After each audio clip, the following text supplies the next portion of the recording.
Өтүп бараткан күндагы бир канча орчундуу окуя кабарлары менен толукталды. Алардын бир канчасын сиздерге айтып беребиз. Эфирде күндү жыйынтыктоочу маалыматтар топтому. Саламатсыздарбы? Алгач жаңылыктардын кыскача түрмөгү. Экс-президенттердин артыкчылыктарын кыскарткан мыйзам долбоору жактырылды. Бизде резиденция эмес, экс-президенттердин шаарчасы болуп калат. Кыргыз-өзбек чек арасынан өтүү жеңилдетилди. Эми ID карт менен теленет. Жалпы жарандык паспорт менен өтүп келсе, мындан ары ID карта гана жетиштүү болот. Жогорку кеңеш 12 жылдык окууну колдогон жок. Адистер кандай пикирде? Бул өтө жакшы бир долбоор болгон, бирок тилекке каршы бизде мамлекетте ошо каражат жетишсиздигинен мыйзамды артка кайтарылып аткан болсо, бир аз аянычтуу көрүнүш. Сандан сапатка өтөбү, эми дарыгерлерди аттестациядан өткөрүү пландалууда.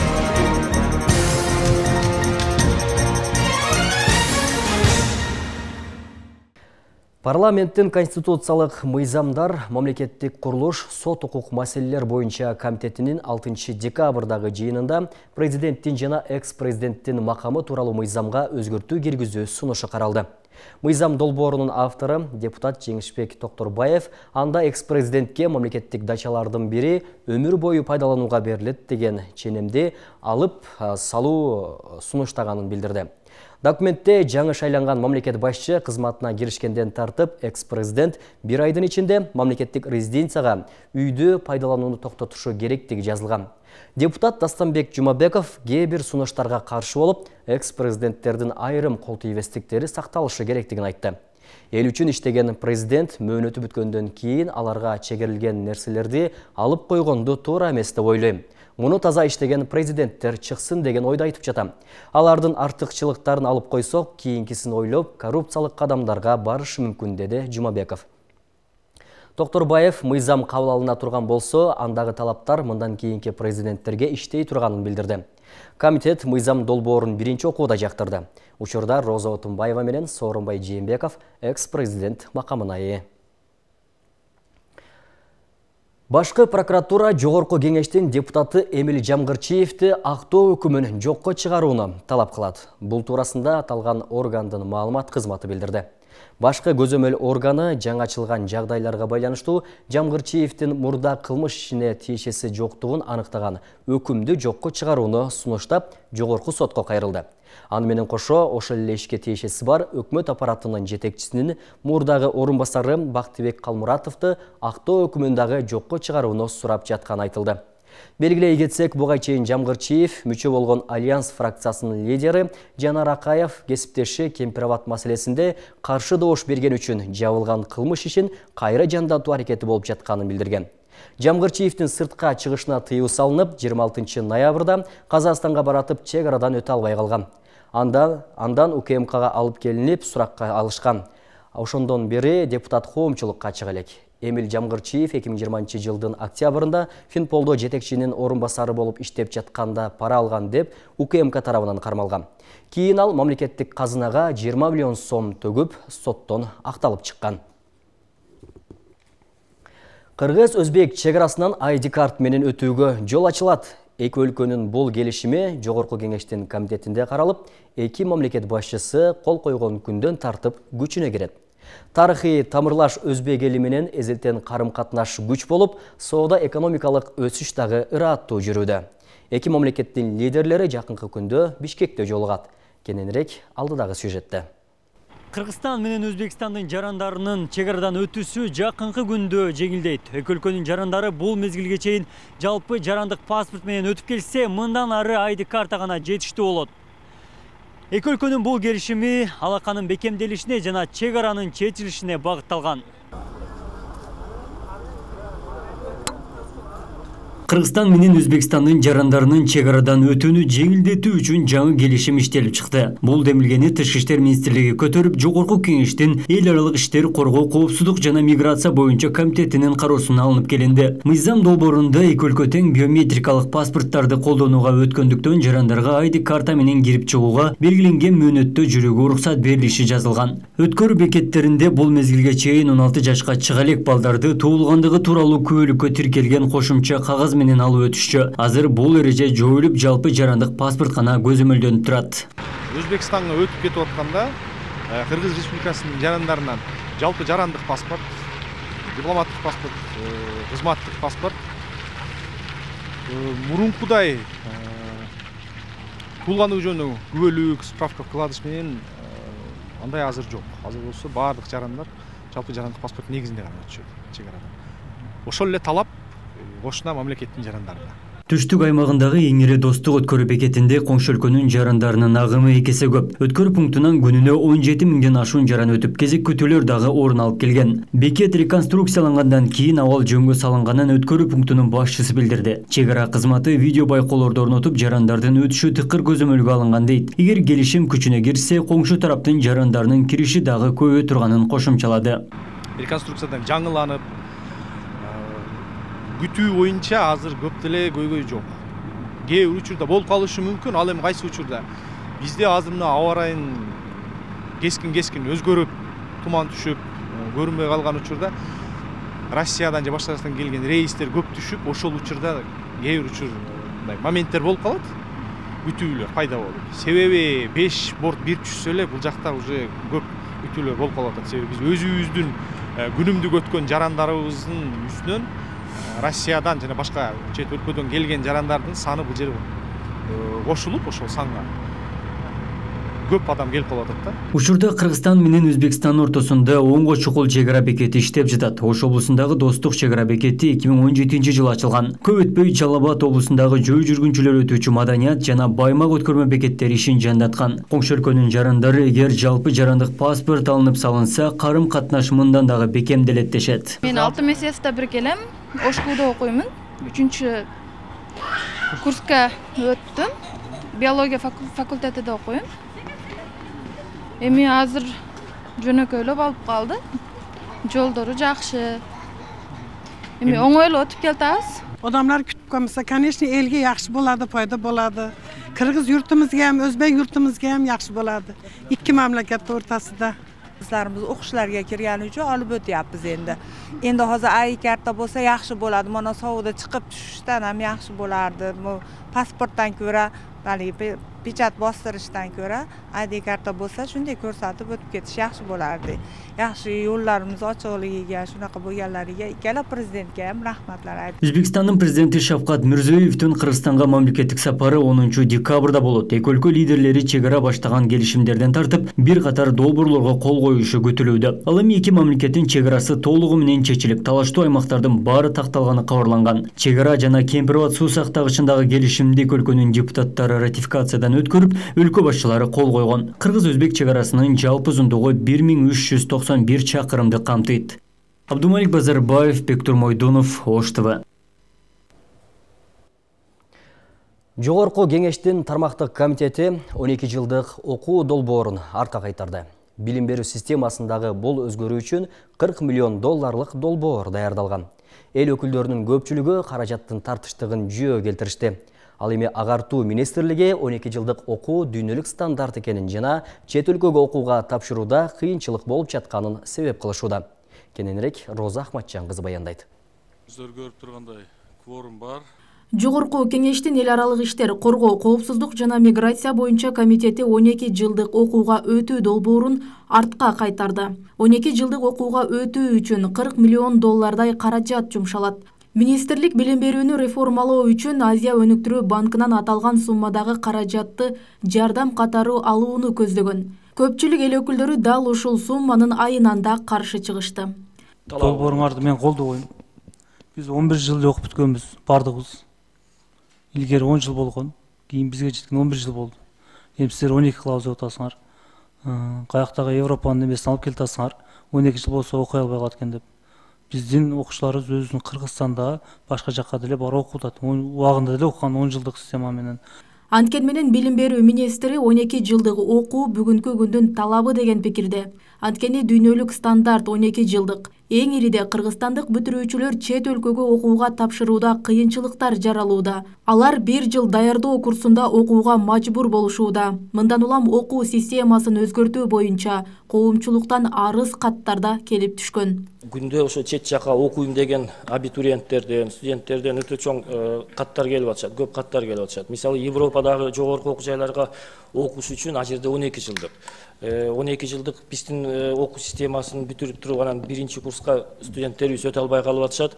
Себеби 1 жыл даярдоо курстарынан өтүп атышат. Бул болсо ар бир үй-бүлөгө кошумча тамак каражаты чыгым болот, жатаканасы чыгым болуп атат.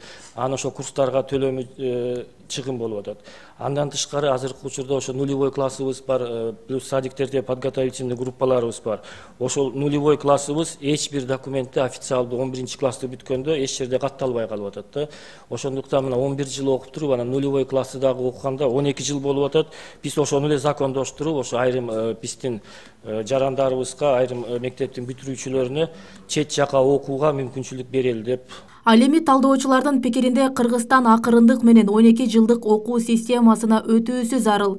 Дүйнө жүзүндөгү алдыңкы окуу жайлар жайгашкан өлкөлөрдөгү университеттер 12 жылдык билим менен кабыл алышат. Албетте мугалимдерди окутуп даярдоого, мектеп программасын кайра жазып чыгууга каражат керектелет. Бирок билим берүүгө салынган инвестиция ар дайым өзүн актайт дешет. Акыркы 3-4 жылында мектепте эле баягы кайсы бир профилдик тарапты тандап, искусство жаатындабы же спортто, же илимдеби ошол жаатта андай өзүн өнүктүрүп, кайсы бир кошумча билимге ээ болуп чыкмакта. Бул өтө жакшы бир долбоор болгон, бирок тилекке каршы бизде мамлекетте ошо каражат жетишсиздигинен мыйзамдын артка кайтарылып аткан болсо, бир аз аянычтуу көрүнүш, бирок биз баары бир каражат таап бул кадамга барышыбыз керек деп ойлойм. Билимге салынган инвестиция эч качан зыян алып келбейт, только тек гана пайдасын алып келет.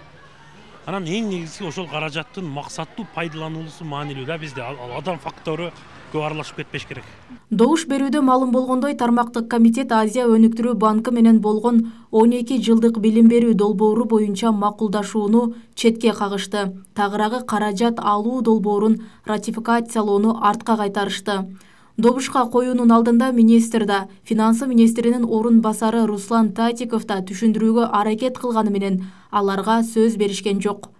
Роза Ахматжан кызы, Жылдыз Кадырбаева, Ош ТВ.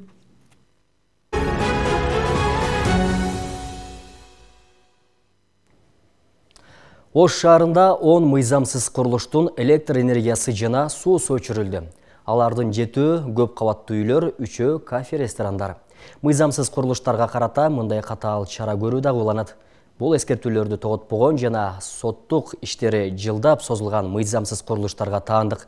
Кененирээк кийинки материалда. Аль-Шараф курулуш компаниясына таандык бул көп кабаттуу үй мыйзамсыз башталган. Ош шаардык мэриясы курулушту токтотуу боюнча бир канча ирээт эскертүү берген. Курулушту көзөмөлдөө кызматы эскертүүлөрдү эске албаган компаниянын электр энергиясынан тарта бардык коммуналдык кызматтарын өчүрүүгө аргасыз болду.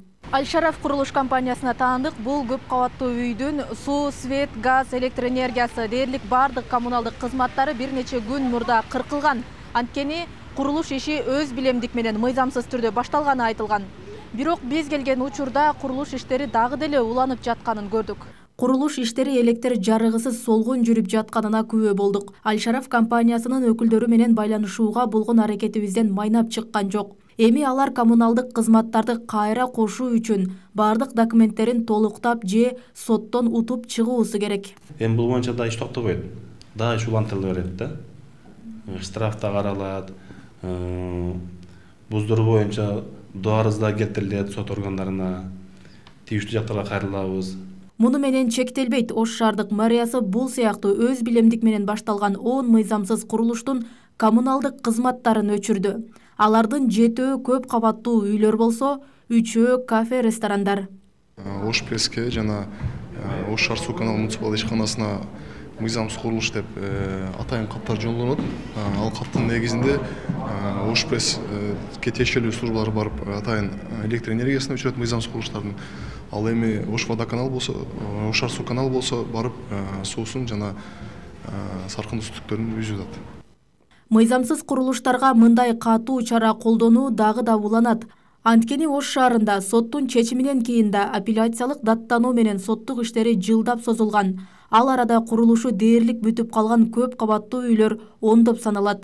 Коммуналдык кызматтарды өчүрүү дал ушул мыйзамсыз курулуштарды оздуктоо максатында жүрүп жатканын кала бийлигинен билдиришти. Анан биз эскертебиз, токтойт деп айтабыз.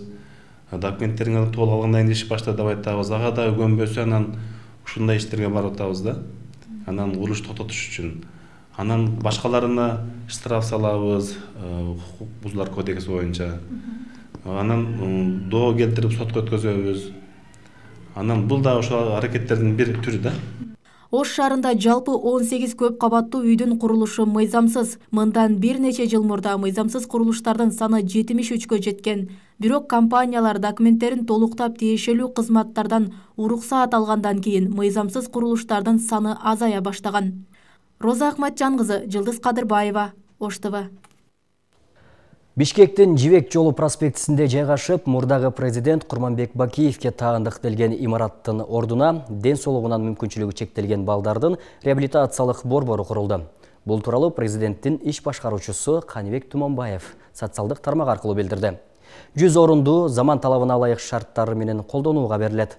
Анын айтымында жакында борбордун ачылыш аземи өтөт. Мурдагы президент Бакиевке таандык имаратты жай айында бузуп, ордуна ден соолугунан мүмкүнчүлүгү чектелген балдар үчүн реабилитациялык борбор курууну баштаганбыз.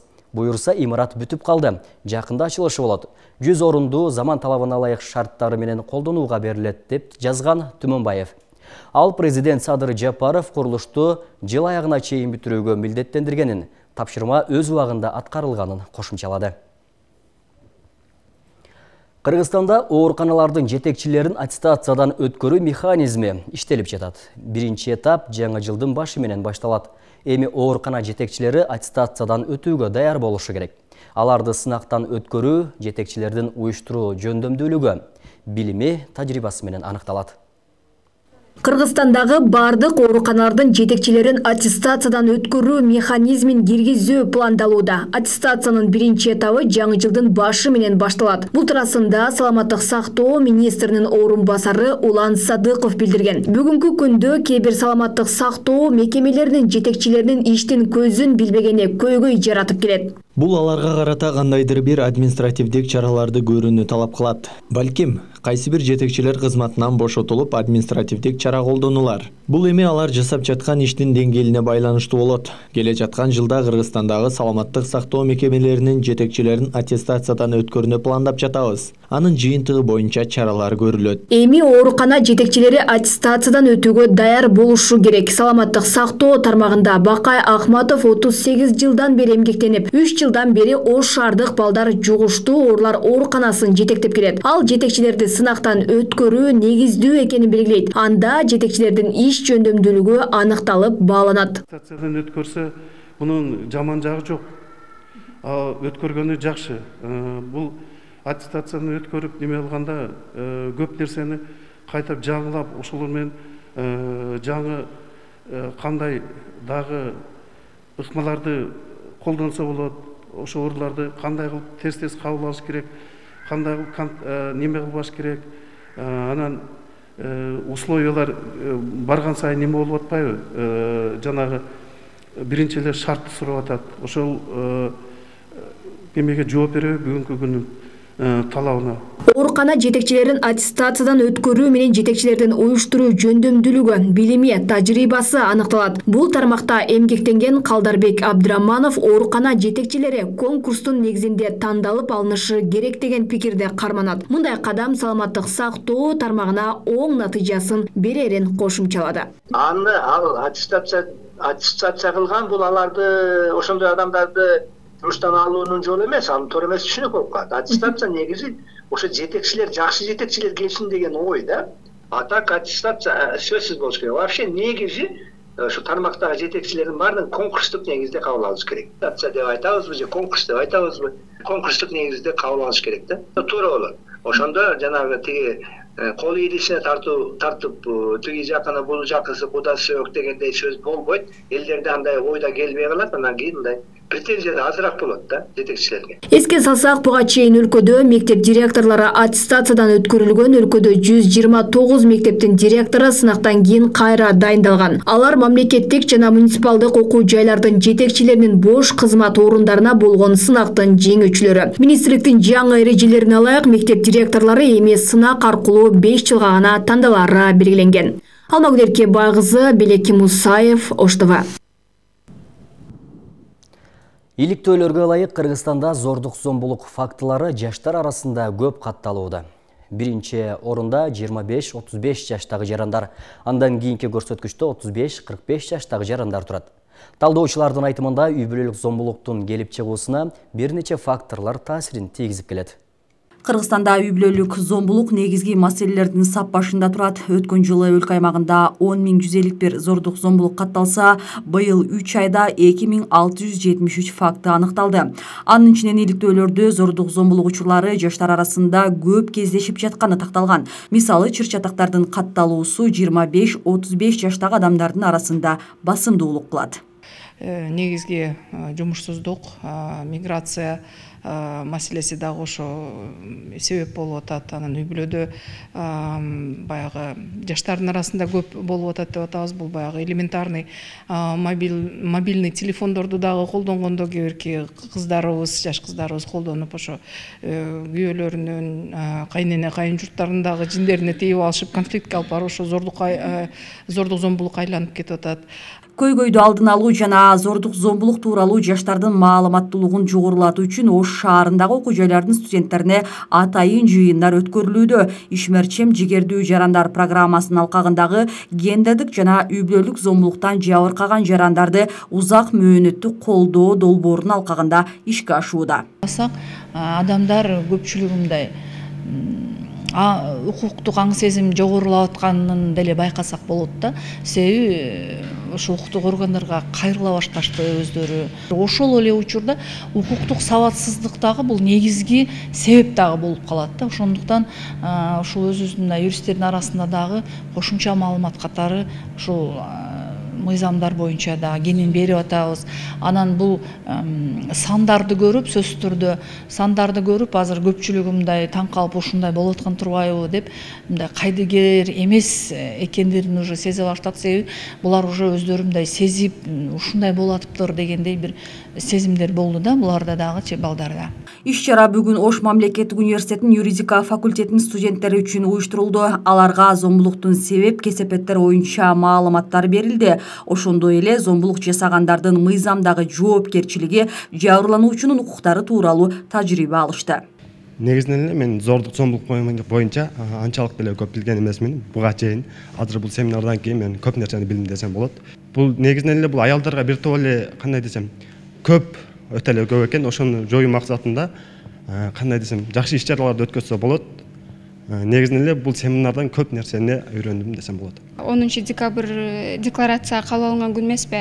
Ошол күнгө мен конференцияга катышып аткан болчумун. Негизи ушул зордук балдардын укуктарын коргоо боюнча, зордук зомбулук боюнча мен тема бөлүнгөн. Магачы мен маалымат таппай жүргөмдө негизичи эмнени жазсам болот деп маалыматтарды алдым. Азыр булак катары кетти да бүгүнкү иш-чара мага. Долбоордун алкагында студенттерге интеллектуалдык оюндар дагы уюштурулат. Белгилесе, Кыргызстанда зордук зомбулукка кабылгандардын 95%-ын аялдар түзөт. Бүткүл дүйнөлүк саламаттыкты сактоо уюмунун маалыматы боюнча дүйнөдөгү ар бир 3-чү аял физикалык же сексуалдык зомбулукка кабылат. Нуржамал Баргыбаева, Исхак Туратбеков, Ош ТВ. Акыркы кабарларга ортоктош болдуңуздар. Кечиңиздер көңүлдүү улансын. Алдыда дүйнө жаңылыктары бар.